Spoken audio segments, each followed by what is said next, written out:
আসসালামু আলাইকুম রহমতুল্লাহি ওবরাকাতু। বিসমিল্লাহির রহমানির রহিম। নাহমাদুহু ওয়া নুসাল্লি ওয়া নুসাল্লিমু আলা রাসূলিহিল কারীম, আম্মা বাদ। শিশুদেরকে কত বছর পর্যন্ত দুগ্ধ পান করানো যায়, এই হলো আজকের প্রশ্ন। কোরআনে কারীমে আল্লাহ পাক রব্বুল আলামিন আহকামুল হাকিমিন বলেছেন, ওয়াল ওয়ালিদাতু ইউরদি'না আওলাদাহুন্না হাওলাইনি কামিলাইনি লিমান আরাদা আন ইউতিম্মার রাদাআ।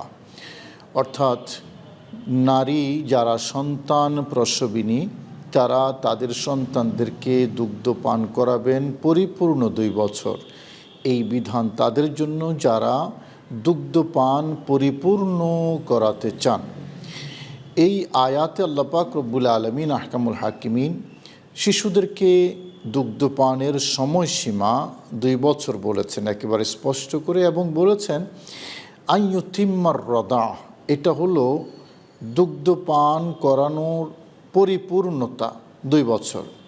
তবে আরেকটি আয়াতে আল্লাহ পাক রব্বুল আলামিন বলেছেন ওয়া হামলুহু ওয়া ফিসালুহু 30 শাহরা, অর্থাৎ শিশুর গর্ভধারণ বা গর্ভে থাকা এবং তার দুগ্ধ পান ছাড়ানো দুটা মিলে 30 মাস।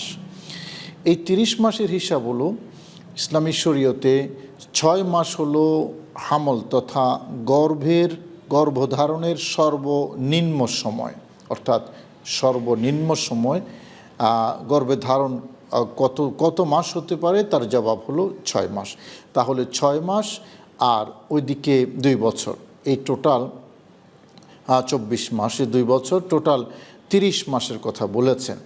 এই দুটি আয়াতের আলোকে ফুকাহায়ে কেরাম একজন শিশুকে কত মাস বা কত বছর পর্যন্ত দুগ্ধ পান করাবেন সেই বিষয়টি নিয়ে আলোচনা করেছেন। ইমাম আজম আবু হানিফা রহমতুল্লাহ আলাইহি এক্ষেত্রে বলেছেন যে শিশুদেরকে সর্বোচ্চ 30 মাস পর্যন্ত দুগ্ধ পান করানো যায়, 30 মাসের পরে আর দুগ্ধ পান করানো যাবে না। তবে ইমাম আজম আবু হানিফা রহমতুল্লাহ আলীর ছাত্র 2 জন, ইমাম আবু ইউসুফ এবং ইমাম মুহাম্মদ রাহিমাহুমুল্লাহ, এই 2 জনের ফতোয়া হলো না, দুগ্ধ পানটা হলো 2 বছর। কারণ কোরআনে কারীমে আল্লাহ বলেছেন লিমান আরাদা আন ইউতিম্মার রাদা। ইউতিম্মা যখন বলেছেন তার মানে 2 বছরে তামাম হয়ে যায়, মানে পরিপূর্ণ হয়ে যায়। আল্লাহ পাক রব্বুল আলামিন এই আয়াতে 2 বছরকে পরিপূর্ণ দুগ্ধ পানের সময়সীমা নির্ধারণ করেছেন। হযরত ইমাম আজম আবু হানিফা এবং ওনার 2 ছাত্র ইমাম মুহাম্মদ এবং আবু ইউসুফ, এই 2 জনের মধ্যে এই মাসআলা একটু মতের ভিন্নতা আছে। প্রশ্ন হলো এখন কোনটা চূড়ান্ত? দেখুন, অন্যান্য আইম্মায়ে কেরামও 2 বছর বলেছেন।